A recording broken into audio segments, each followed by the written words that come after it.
Bienvenidos nuevamente a Noctaria RS. La siguiente historia es una confesión encontrada en archivos antiguos que merece ser escuchada. Comenzamos. Tengo 73 años. Los médicos dicen que no llegaré a los 74.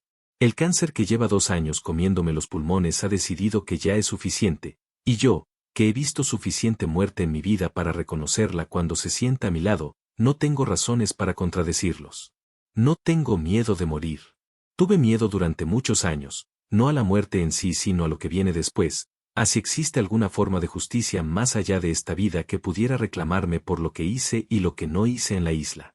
Pero el miedo también cansa, y a los 73 años con los pulmones llenos de lo que tienen llenos, uno no tiene energía suficiente para sostener el miedo y la respiración al mismo tiempo. Lo que sí tengo es memoria. Una memoria que ha funcionado con una precisión cruel durante todos estos años, que no ha tenido la misericordia de borrarse ni de difuminarse con el tiempo.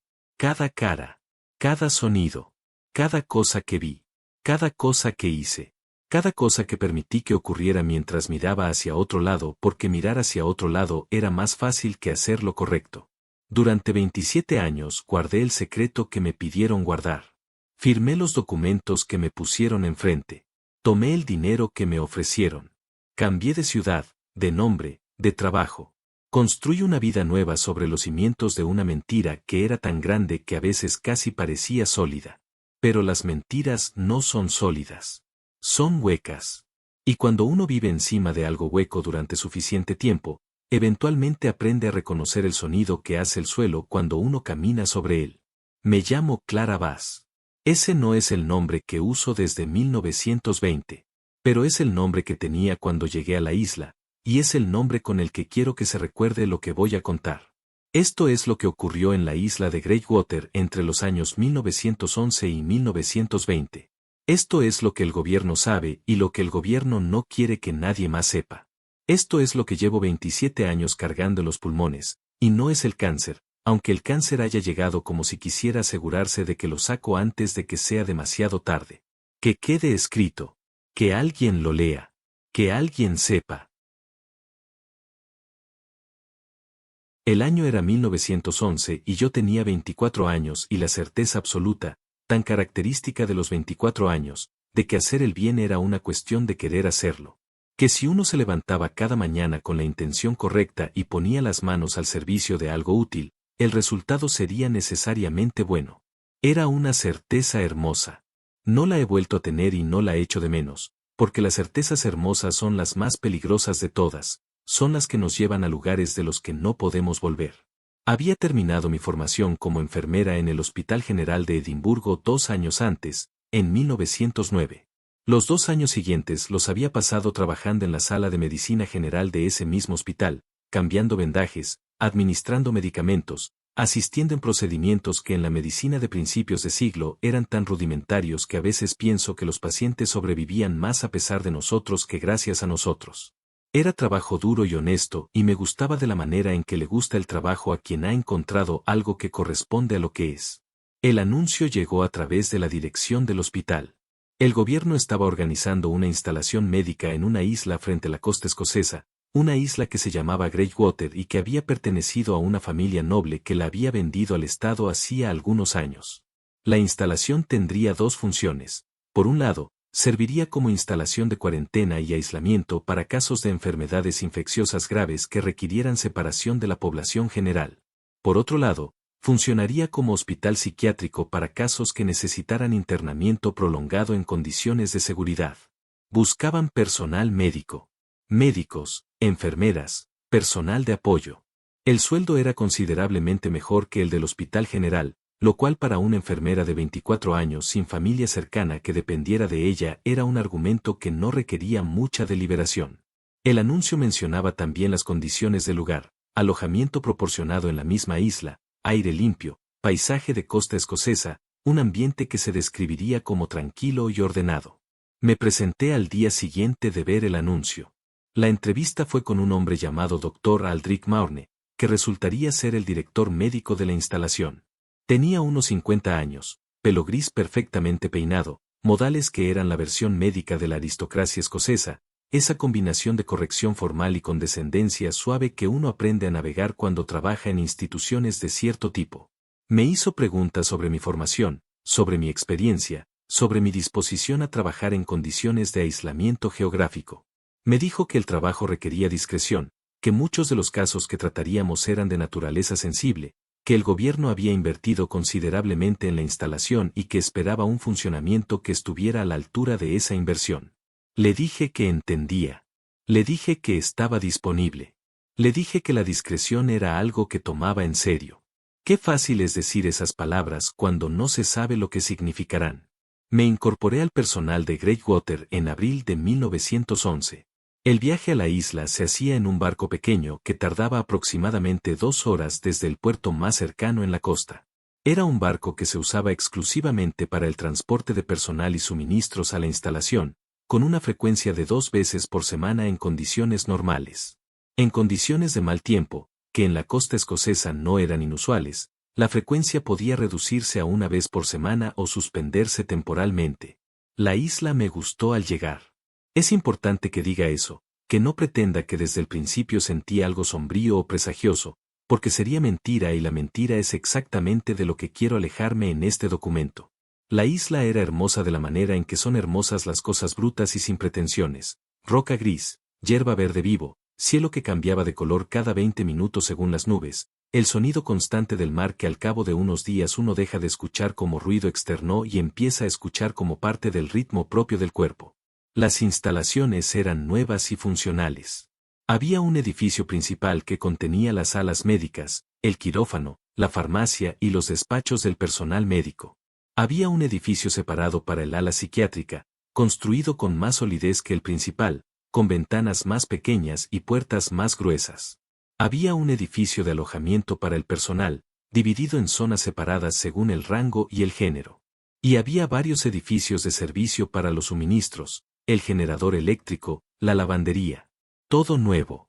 Todo limpio. Todo ordenado. Éramos en total 22 personas al inicio, 4 médicos incluyendo al doctor Maurne, 8 enfermeras incluyéndome a mí, 4 auxiliares de enfermería, 3 trabajadores de mantenimiento y 3 empleados de cocina y limpieza. Una comunidad pequeña pero suficiente para el trabajo que nos habían dicho que íbamos a hacer. Los primeros pacientes llegaron 2 semanas después de que lo hice yo. Durante el primer año, Greatwater fue exactamente lo que el anuncio decía que sería. Los casos de cuarentena que recibíamos eran principalmente tuberculosos, algunos casos de tifoidea, 1 o 2 de viruela en el primer invierno que nos tuvieron en alerta máxima durante varias semanas antes de controlarse. El trabajo era el trabajo que yo conocía: administración de medicamentos, cuidado de las condiciones de higiene, seguimiento de la evolución de los pacientes, asistencia en procedimientos. Era trabajo que tenía sentido dentro de los marcos que había aprendido. Era trabajo que yo podía hacer con la conciencia tranquila. El ala psiquiátrica al principio recibía pocos pacientes. Los que llegaban eran casos que en la terminología de la época se llamaban de reclusión indefinida, personas cuyos estados no tenían tratamiento conocido en aquel tiempo y cuya presencia en la sociedad general se consideraba incompatible con el orden público. Melancólicos severos que no podían funcionar en ningún entorno social.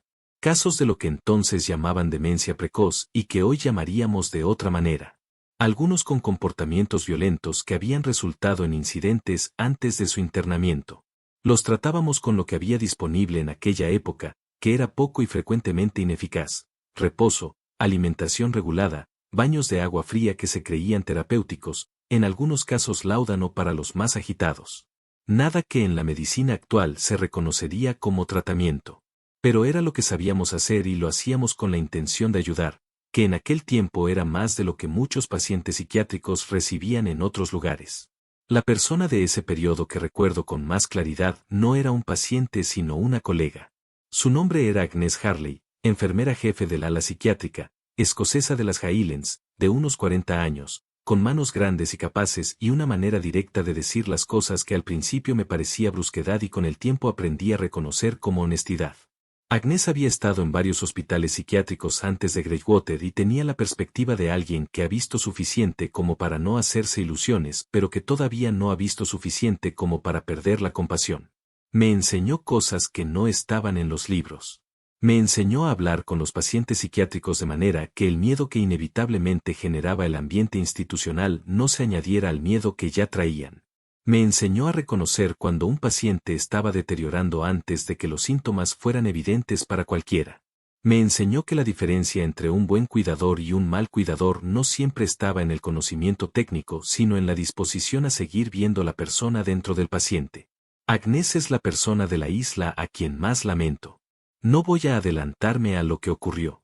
Solo quiero que quede dicho desde el principio que lo que le pasó a Agnès Harley fue una de las cosas que no puedo perdonarme, no porque yo la hubiera causado directamente, sino porque en el momento en que podría haber hecho algo diferente elegí no hacerlo. Durante ese primer año, el Dr. Maurne dirigía con la eficiencia fría y competente que caracterizaba todo lo que hacía. Era formal con el personal, cordial en el límite exacto donde la cordialidad dejaba de requerir calor humano. Nunca lo vi reírse.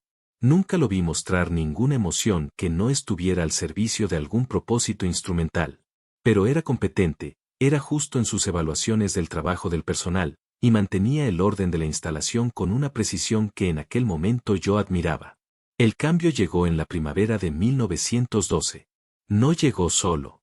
Llegaron con él 3 hombres que no se presentaron como médicos ni como parte del personal regular, que no llevaban el uniforme de la institución, que el Dr. Maurne recibió en su despacho el día de su llegada y con quienes estuvo encerrado durante 4 horas antes de que cualquier otro miembro del personal los viera. Se instalaron en el edificio de alojamiento del personal. Se les asignaron los 3 cuartos del ala norte, la más alejada del edificio principal. Comían en horarios diferentes al resto. Trabajaban, o hacían lo que hacían, en horarios que frecuentemente eran los de la madrugada. Nadie nos dijo quiénes eran. Nadie nos dijo qué hacían. El Dr. Maurne, cuando algún miembro del personal preguntaba, respondía que eran investigadores del gobierno realizando un estudio que no requería más explicación de la que él había dado. La primera vez que vi a uno de ellos de cerca fue en el pasillo del edificio principal, una noche en que yo hacía la ronda de madrugada en el ala de cuarentena. Era un hombre de unos 40 años, delgado, con una bata de laboratorio que no era de las que usábamos nosotros, de un blanco diferente, más grueso. Llevaba algo en las manos que no pude ver con claridad. Me vio. Me miró durante un momento con una expresión que no era hostil ni amistosa sino completamente neutral, como si me viera de la misma manera en que vería un mueble en el pasillo. Luego giró por el corredor lateral y desapareció. Esa noche le conté a Agnès lo que había visto.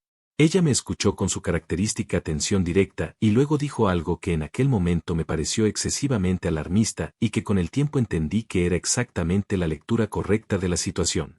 Dijo, esos hombres no tienen buenas intenciones, Clara. Lo veo en la manera en que miran a los pacientes. Le pregunté cómo los miraban. Dijo, como si fueran materiales.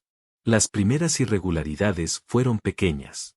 Tan pequeñas que en retrospectiva me pregunto si fueron diseñadas para ser pequeñas deliberadamente, si alguien entendía que un cambio grande y brusco hubiera generado resistencia y que la manera de mover a las personas hacia la complicidad era moverlas de a poco, un paso tan pequeño que la conciencia no lo registra como paso hasta que uno mira atrás y ve cuánto ha caminado.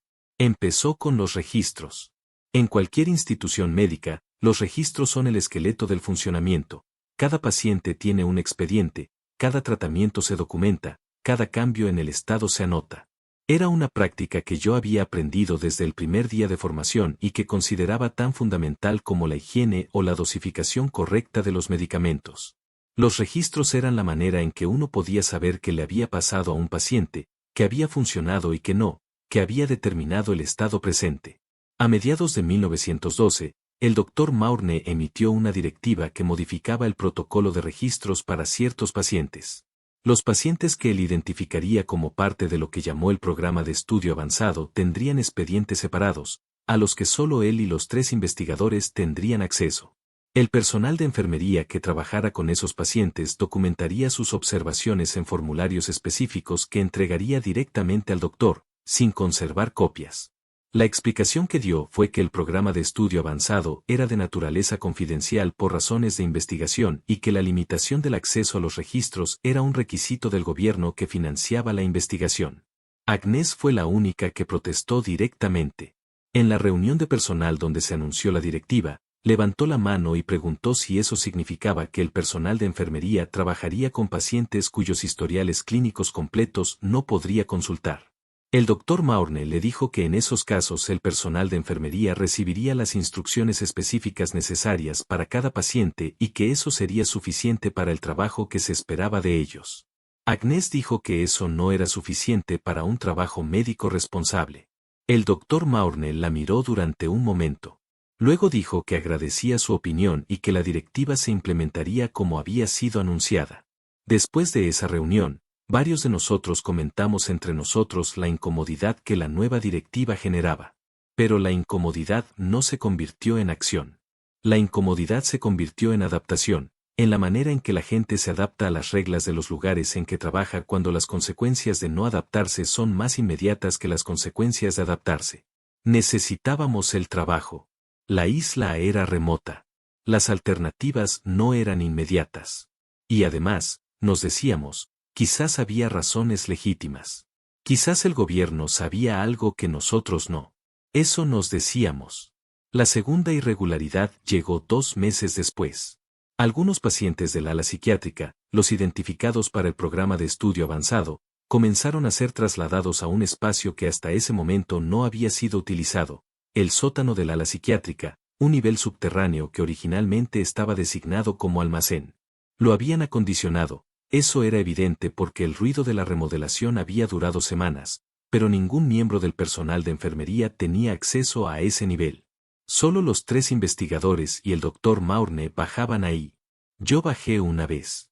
Por error, o eso me dije a mí misma, aunque si soy honesta ahora había algo en mí que quería ver. La puerta al sótano estaba al final de un pasillo que yo recorría regularmente en mis rondas nocturnas, y una noche la encontré entornada en lugar de cerrada con llave como era habitual. Empujé la puerta. Bajé los primeros escalones. La luz era escasa, venía de lámparas de gas colocadas en las paredes a intervalos. El olor era lo primero que me golpeó, no era el olor de ningún sótano normal ni de ningún ambiente médico que yo conociera. Era un olor que contenía componentes que podía identificar de manera individual, formaldehído, alcohol de alta graduación, algo orgánico que no quiero describir con más detalle porque incluso ahora, 36 años después, la descripción me revuelve el estómago. Era la combinación de esos componentes lo que era imposible de ignorar. Bajé 2 escalones más y vi la primera sala a través de un umbral sin puerta. Lo que vi no lo voy a describir completamente en este documento. No porque quiera proteger a nadie, sino porque hay imágenes que pertenecen a la categoría de lo que no debería ser necesario describir con detalle para que se entienda la magnitud de lo que ocurría. Lo que puedo decir es que había mesas. Que en las mesas había sujeciones. Que las sujeciones tenían marcas que indicaban uso frecuente. Que en las paredes había instrumentos que yo reconocí de mis años de formación médica, pero combinados con otros que no reconocí y que mi cerebro, haciendo el trabajo de protección que los cerebros hacen, no quiso clasificar en ese momento. Subí. Cerré la puerta. Fui a mi habitación y me senté en la cama y estuve mirando la pared durante un tiempo que no puedo medir. Al día siguiente hice mi turno con normalidad. No dije nada. Ese fue mi primer error real. El más importante. El que abrió la puerta a todos los que vinieron después. La verdad completa sobre lo que ocurría en el sótano del ala psiquiátrica de Greywater la fui construyendo en piezas, durante meses, a través de observaciones que hacía y que guardaba en una libreta que escondía debajo del colchón de mi cama, y a través de conversaciones con Agnes, que había llegado a sus propias conclusiones por sus propios medios. Los 3 investigadores se llamaban, o al menos así se presentaban, Dr. Pieter Hess, el mayor de los 3 y claramente el de mayor jerarquía dentro del grupo, el Dr. Samuel Graft, que era el más joven y el que más frecuentemente interactuaba con el personal de enfermería aunque nunca de manera que revelara información útil, y un tercero al que todos llamaban simplemente Ren y del que yo nunca obtuve un nombre completo. Lo que hacían era experimentación.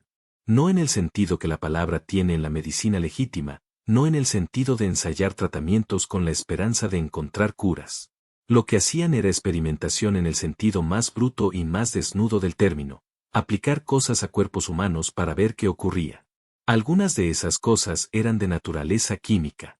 Los pacientes del programa de estudio avanzado recibían sustancias que no eran los medicamentos estándar que el resto del personal administraba. Yo lo supe porque en algunas ocasiones me encargaron administrar yo misma esas sustancias, entregadas en viales sin etiqueta con instrucciones de dosificación y horario, pero sin ninguna información sobre qué contenían. La primera vez que me lo pidieron lo hice. La segunda también. Para cuando empecé a entender lo que estaba haciendo, ya era la tercera vez. Algunos de esos compuestos producían en los pacientes estados que no correspondían a ninguna reacción conocida. Los pacientes del programa tenían episodios de agitación extrema seguidos de periodos de calma que no era sedación sino algo diferente, una calma que parecía venir de adentro, que no embotaba la mirada sino que la hacía extrañamente enfocada. Algunos reportaban, en los momentos en que podían comunicarse coherentemente, percepciones que no correspondían al entorno real, veían cosas, escuchaban cosas, experimentaban sensaciones que describían con un nivel de detalle y consistencia que no era compatible con la alucinación simple. Algunas de las cosas que hacían eran de naturaleza quirúrgica. Esto lo supe más tarde, cuando Agnès encontró la manera de acceder brevemente al sótano durante uno de los periodos en que los investigadores estaban en el edificio principal. Me contó lo que vio con una voz que era deliberadamente plana, la voz de alguien que pone distancia entre el relato y las emociones porque sabe que si deja que las emociones lleguen no podrá terminar el relato. Había instrumentos quirúrgicos. Había recipientes con material biológico que no describió con más detalle. Había notas escritas en un alemán técnico que Agnès pudo leer parcialmente porque había estudiado alemán en su juventud. Lo que pudo descifrar en esas notas era suficiente. Experimentaban con la tolerancia del cuerpo humano a condiciones extremas. Experimentaban con sustancias que alteraban el funcionamiento celular en maneras que excedían cualquier farmacología conocida. Experimentaban con procedimientos sobre el sistema nervioso que no tenían ninguna justificación terapéutica identificable. Experimentaban, y esto es lo que Agnès encontró en las notas con el mayor nivel de detalle, con algo que las notas describían en terminología que ella traducía aproximadamente como modificación de los mecanismos de regeneración tisular. Estaban intentando alterar la manera en que el cuerpo humano se repara a sí mismo. No para curar. Para algo diferente. Para algo que en las notas se describía con un entusiasmo clínico que era más perturbador que cualquier descripción de los procedimientos en sí, la creación de una resistencia que excediera los límites biológicos conocidos. Los pacientes del programa de estudio avanzado eran los que menos probabilidades tenían de ser reclamados por alguien. Eso también lo entendí con el tiempo. Los que no tenían familia cercana. Los que habían llegado a través de canales gubernamentales, indigentes que habían sido internados por las autoridades locales, prisioneros con enfermedades mentales que habían sido transferidos a Greywater desde instituciones penitenciarias. Personas que el sistema había decidido que estaban fuera del sistema, y que por lo tanto nadie iba a buscar. Eso era lo que yo sabía a finales de 1913. Y eso era lo que seguía sin hacer nada al respecto. Agnès sí lo intentó. En marzo de 1914 escribió una carta al Colegio Médico de Edimburgo documentando lo que había observado y lo que había leído en las notas del sótano. Me lo contó después de haberla enviado, con la expresión de alguien que sabe que ha cruzado un umbral. Me dijo que si algo le ocurría, yo sabría por qué. La carta nunca llegó a su destino. Lo supe meses después cuando Agnès desapareció y yo, revisando desesperadamente todo lo que podía revisar, encontré evidencia de que la correspondencia saliente de la isla era revisada antes de embarcarse en el barco de suministros. Agnès Harley desapareció en septiembre de 1914. El Dr. Maurne anunció al personal que había solicitado una transferencia a una instalación en el continente por razones personales. Dijo que su partida había sido abrupta por la urgencia de la situación familiar. Dijo que le deseábamos lo mejor. Yo estaba de pie en esa reunión de personal escuchando esas palabras y sabía que eran mentira y no dije nada. Ese fue el día en que dejé de ser la persona que había llegado a la isla 3 años antes. Para 1915 la isla ya no era lo que había sido. No en apariencia, porque en apariencia las rutinas seguían siendo las mismas, los turnos se cubrían, los pacientes de cuarentena recibían atención, los formularios se llenaban. Pero la sustancia debajo de la apariencia era otra cosa. Era el silencio de personas que saben demasiado y que han calculado que saber demasiado y callarse es más seguro que saber demasiado y hablar. Era la mirada que cada miembro del personal tenía cuando se cruzaba con otro en los pasillos, esa mirada que dice, tú también lo sabes y los dos sabemos que el otro lo sabe y ninguno de los dos va a decir nada. Éramos cómplices. Algunos activamente. Otros, como yo, por omisión. La diferencia moral entre las dos formas de complicidad es algo que he tenido décadas para examinar, y mi conclusión es que la diferencia es menor de lo que uno quisiera que fuera. El paciente que lo cambió todo llegó en enero de 1915. No voy a usar su nombre real porque no estoy segura de cuál era su nombre real. En los formularios que yo veía figuraba como paciente 7G, que era la nomenclatura que el programa de estudio avanzado usaba. Lo que sí sé es que era un hombre de unos 30 años, que había llegado en el barco de suministros en condiciones que no correspondían a ningún traslado médico normal, no venía con expediente, no había sido procesado por el sistema de admisión regular, llegó directamente al ala psiquiátrica acompañado por Dr. Hess personalmente. Lo vi una vez antes de que comenzaran los procedimientos. Era de constitución robusta, con el aspecto de alguien que había hecho trabajo físico durante años. Estaba sedado pero no inconsciente, en ese estado intermedio donde los ojos están abiertos pero el foco está ausente. Me cruzó la mirada por un momento cuando pasé por el corredor cerca de su sala.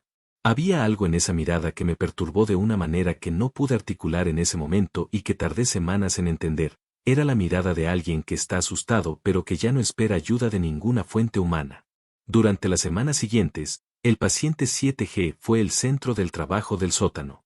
Podía saberlo porque los 3 investigadores aumentaron sus horas de trabajo, porque el Dr. Maurne bajaba al sótano con una frecuencia que no era habitual, porque los suministros que llegaban en el barco incluían materiales que yo no había visto antes en la lista de pedidos.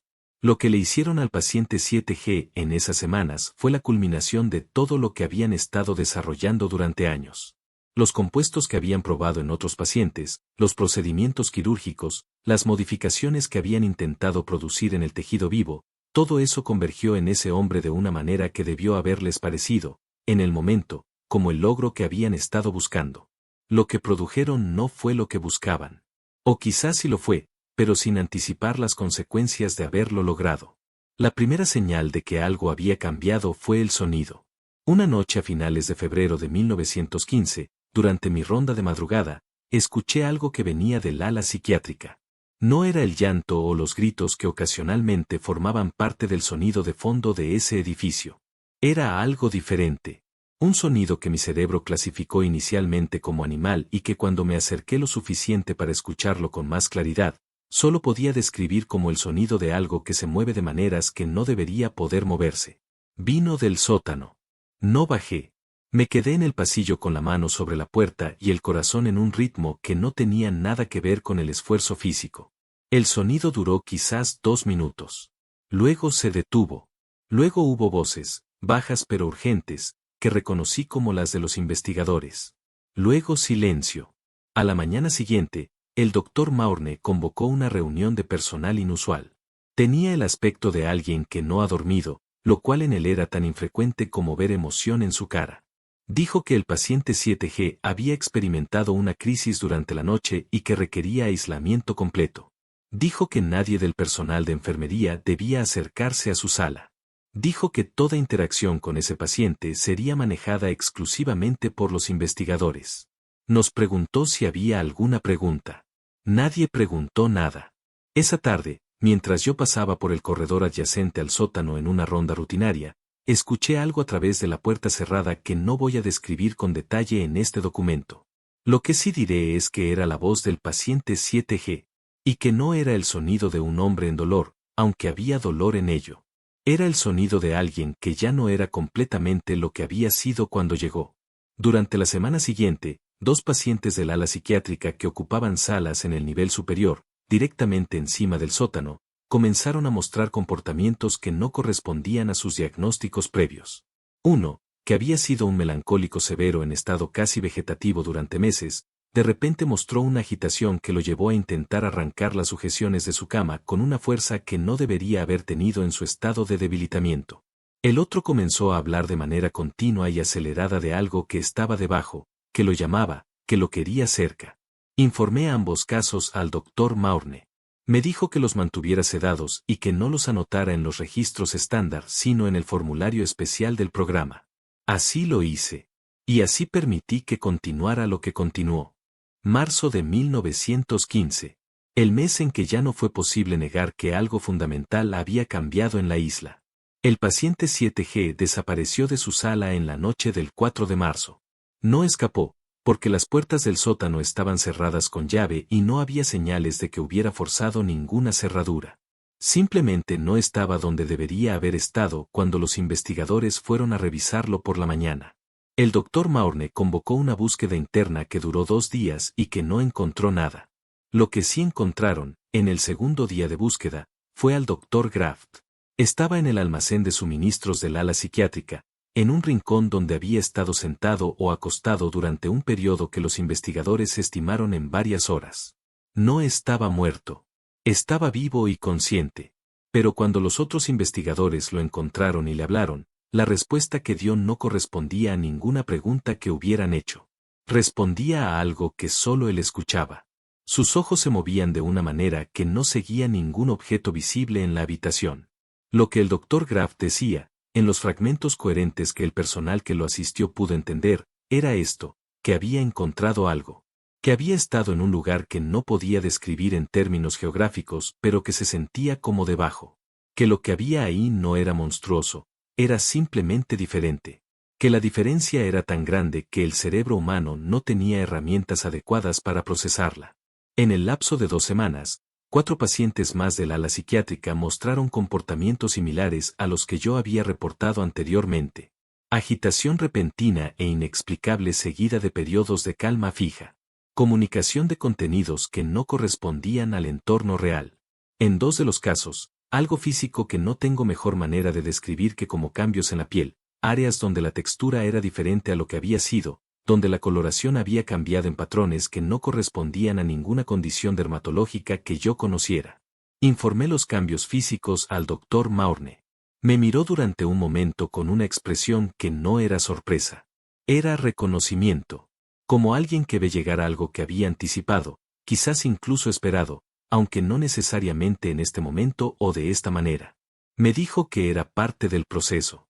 Me dijo que documentara pero que no alterara los tratamientos sin su instrucción específica.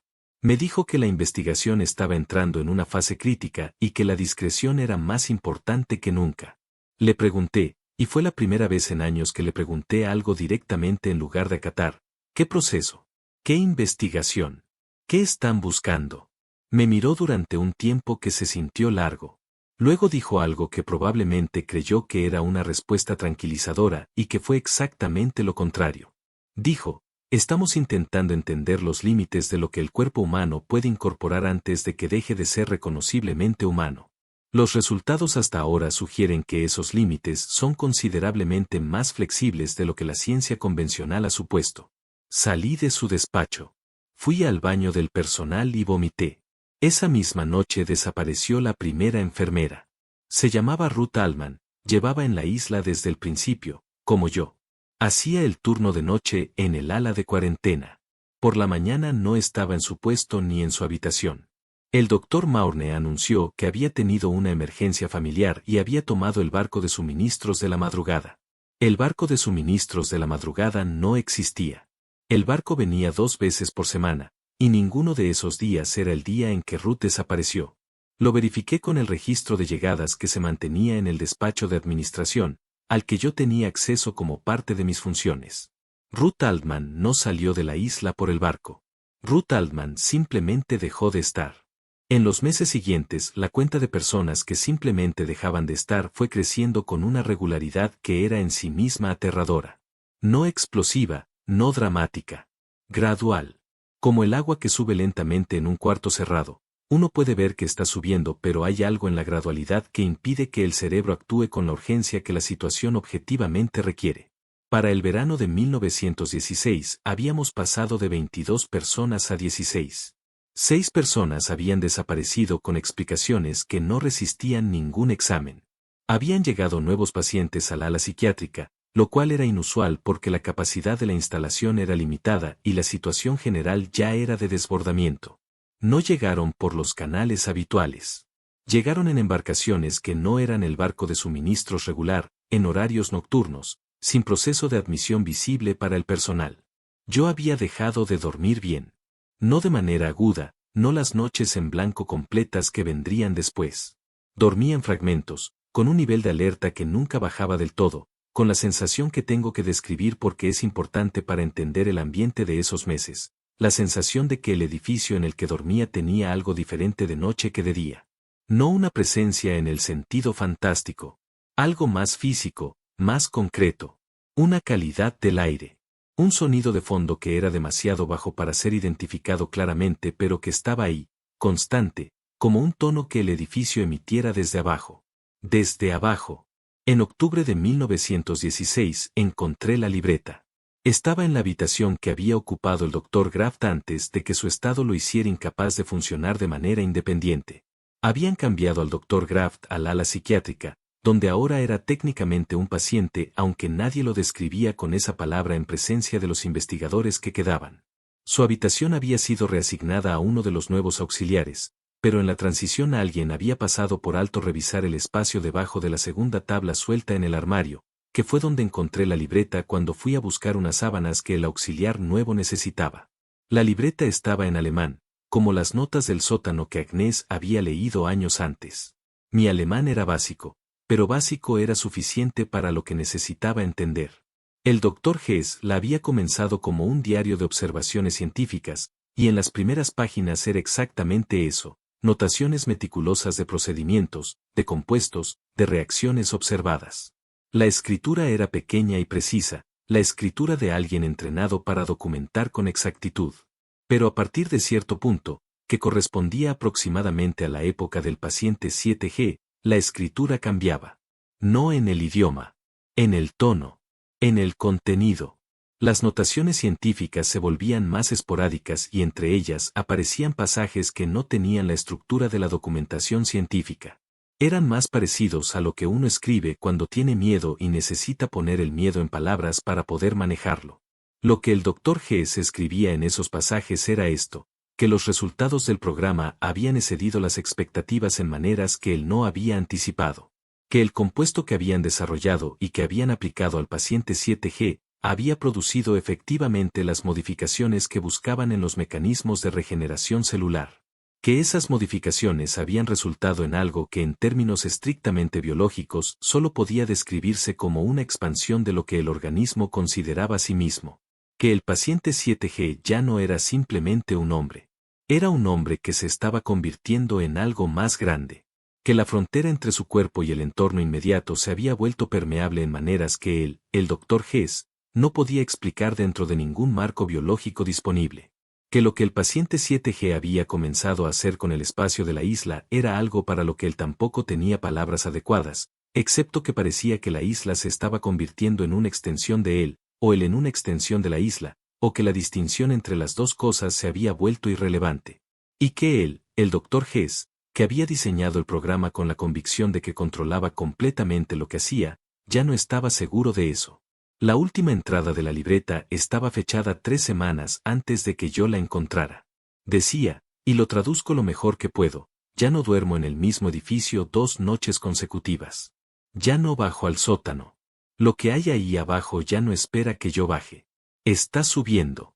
Para 1917 la isla era un lugar diferente en un sentido que no era solo psicológico. Había cambios físicos que yo documenté en mi libreta personal con la meticulosidad que me quedaba, que era lo único que me quedaba de la enfermera competente y ética que había sido en 1911.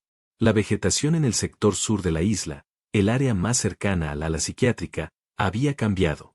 No en el sentido de que hubiera crecido o decrecido de manera inusual.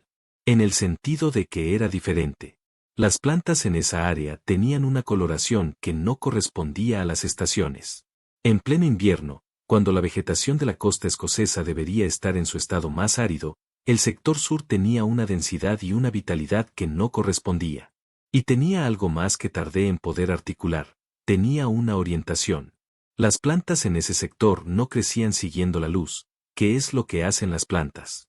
Crecían orientadas hacia el edificio psiquiátrico, hacia el sótano debajo del edificio psiquiátrico. Los animales de la isla también habían cambiado.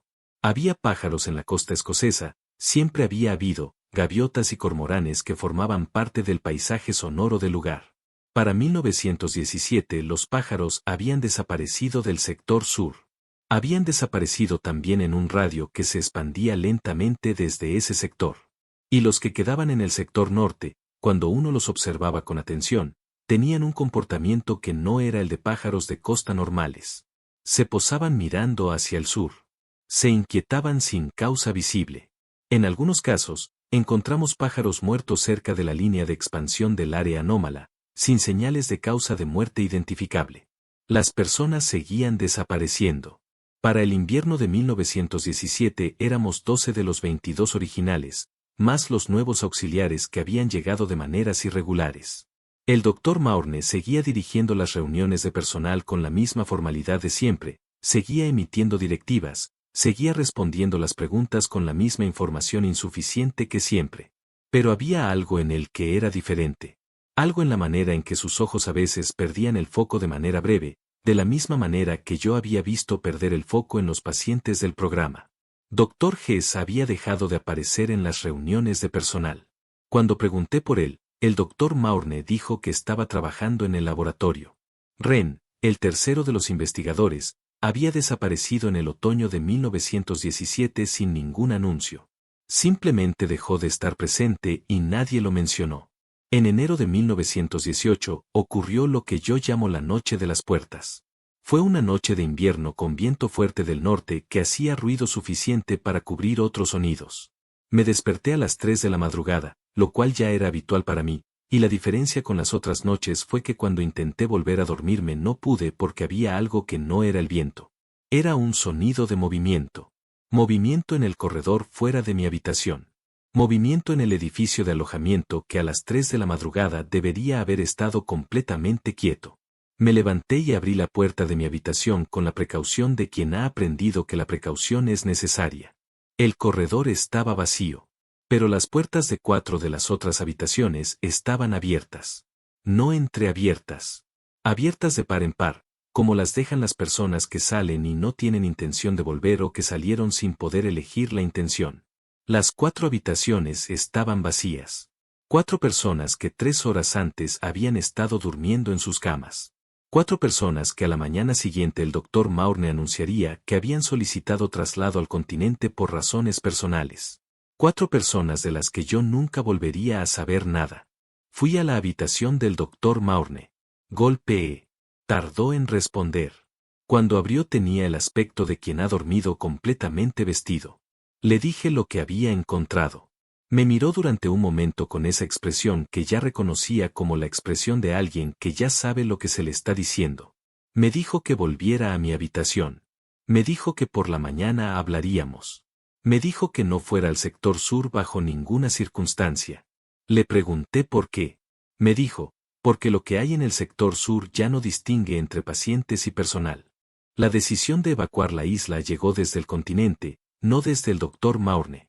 Llegó en forma de un mensaje de radio a principios de mayo de 1918, que yo supe que había llegado porque escuché al doctor Maurne en el despacho de comunicaciones y su voz tenía una urgencia que nunca le había escuchado antes, ni siquiera en los peores momentos de los 3 años anteriores. Para ese entonces éramos en la isla 9 personas. 9 de las 22 originales más los auxiliares que habían llegado después. La isla tenía además los pacientes que quedaban en las salas activas, que eran menos de los que debería haber habido si todos los que habían sido admitidos siguieran vivos, y que para la primavera de 1918 tenían un estado que en términos médicos honestos yo no hubiera podido describir como pacientes en tratamiento. Eran personas en un estado que excedía cualquier categoría clínica que yo conociera. El plan de evacuación era simple en teoría. El barco especial llegaría en 48 horas. Todo el personal embarcaba. Los pacientes que pudieran ser transportados con seguridad serían transportados. La instalación quedaría cerrada. Lo que no nos dijeron entonces y que yo entendería después era que el gobierno ya sabía exactamente lo que había en la isla y que el plan de evacuación no era un rescate. Era una extracción de los pocos activos humanos que quedaban antes de que la situación se volviera completamente irrecuperable. Las 48 horas que precedieron la llegada del barco son el periodo que más me cuesta describir, no porque sean los más oscuros de toda la historia, sino porque son los que más claramente muestran en que nos habíamos convertido todos, en personas que priorizaban su propia supervivencia sobre cualquier otra consideración, que era exactamente la crítica que yo hubiera hecho, antes de llegar a la isla, a cualquier persona en esa situación. En esas 48 horas desaparecieron 3 personas más. La primera fue uno de los auxiliares, un hombre joven que se llamaba Thomas y que no llevaba en la isla más de 6 meses. Desapareció en el turno de la tarde, entre una verificación y la siguiente, en el corredor del ala de cuarentena que para ese entonces estaba vacía de pacientes genuinos. No encontramos señales de violencia. No encontramos señales de nada. Solo la ausencia donde debería haber presencia, que era ya tan familiar que casi habíamos dejado de registrar la sorpresa que debería producir. La segunda y la tercera desaparición ocurrieron juntas, en la noche previa a la llegada del barco. 2 enfermeras que habían decidido, contrariamente a las instrucciones del doctor Maurne, ir juntas al edificio psiquiátrico a buscar a un paciente con el que una de ellas tenía un vínculo particular, un hombre que había llegado años antes en estado manejable y al que había cuidado durante meses antes de que lo incluyeran en el programa. No las disuadí. Supe lo que iban a hacer y no las disuadí. Me dije que era su decisión. Me dije que si yo también intentaba disuadirlas, perdería tiempo que necesitaba para otras cosas. Me dije muchas cosas que eran verdad en el sentido más estrecho y mentira en el sentido más amplio. No volvieron. El barco llegó al amanecer del día acordado. Era más grande que el barco de suministros regular, con capacidad para más personas y con una tripulación que incluía hombres uniformados que no eran marineros. Hombres con armas.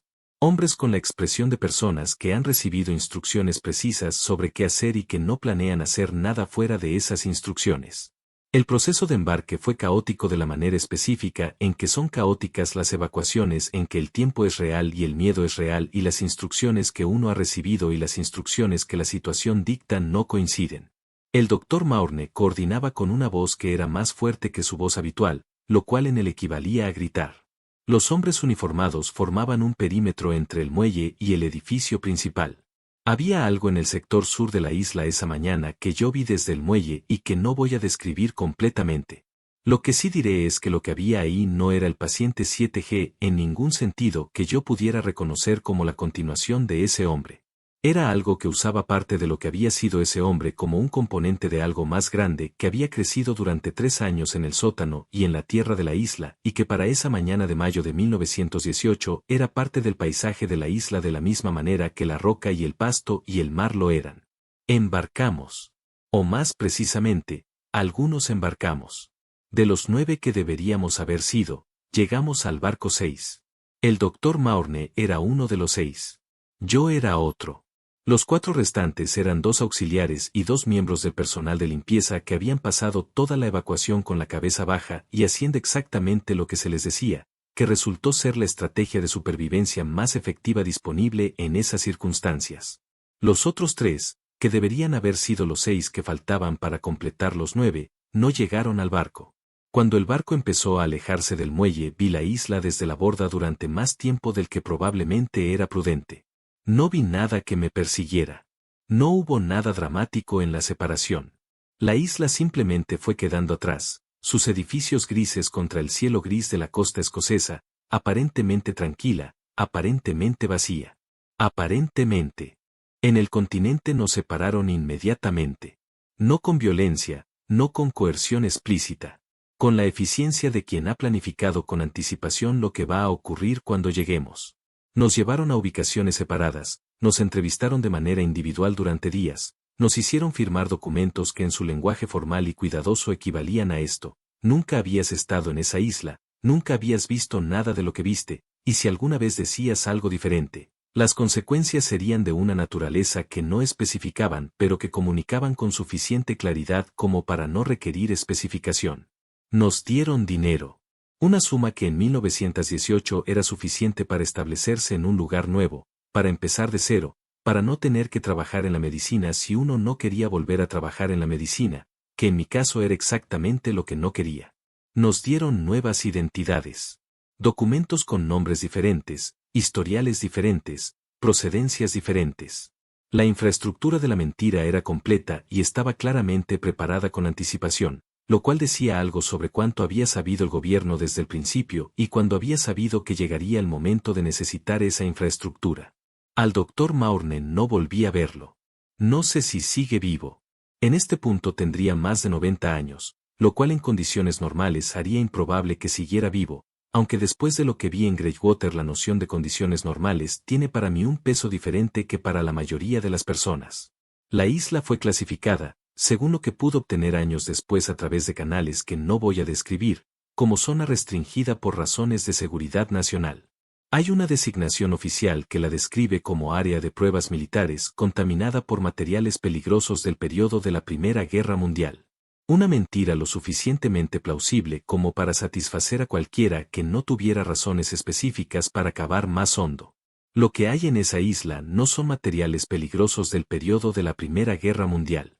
Lo que hay en esa isla es lo que Dr. Hess creó y lo que el paciente 7G se convirtió y lo que 3 años de crecimiento sin control en un entorno aislado producen cuando lo que crece tiene la capacidad de incorporar a su propio ser todo lo que encuentra en ese entorno. No sé qué estado tiene ahora, en 1947. No sé si sigue creciendo. No sé si ha encontrado la manera de extenderse más allá de los límites de la isla o si la isla lo contiene. No sé si las personas que desaparecieron siguen existiendo en algún sentido dentro de lo que es ahora, si son parte de él o si simplemente dejaron de ser cuando lo que son comenzó a incorporarlas. No sé estas cosas y el no saberlas ha sido parte de lo que ha hecho que los 27 años desde la evacuación sean lo que han sido. Lo que sí sé es lo que vi. Lo que sí sé es que ocurrió. Lo que sí sé es que el gobierno de este país sabe exactamente lo que ocurrió y ha tomado la decisión de que es preferible que nadie más lo sepa, y que esa decisión tiene la lógica fría de quien calcula que la alternativa, que es la verdad, produce consecuencias que no puede controlar. Lo que sí sé es que los pacientes que estaban en esa isla cuando todo comenzó, los que llegaron con sus enfermedades y sus trastornos y sus historias que los habían llevado a ser exactamente el tipo de personas que nadie iba a buscar, merecen que alguien diga en voz alta que existieron. Que no eran materiales. Que no eran el paciente 7G ni el paciente 3B ni ninguna otra nomenclatura de un sistema que los había despojado de sus nombres antes de despojarlos de todo lo demás. Eran personas. Eran personas que el sistema decidió que estaban fuera del sistema, y que precisamente por eso fueron los primeros en ser usados y los últimos en ser recordados. Me llamo Clara Bass.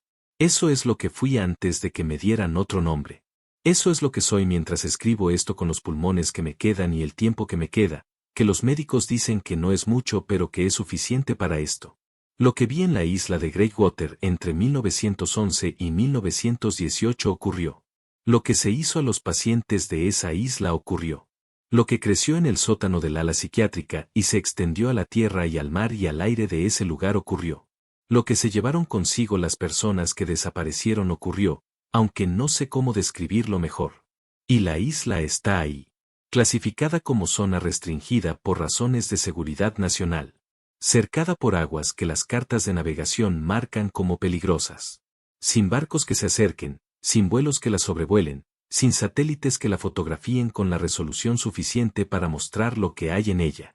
Si alguien lee esto después de que yo no esté, si alguien tiene la valentía o la curiosidad o la necesidad de verificar lo que digo, la isla existe.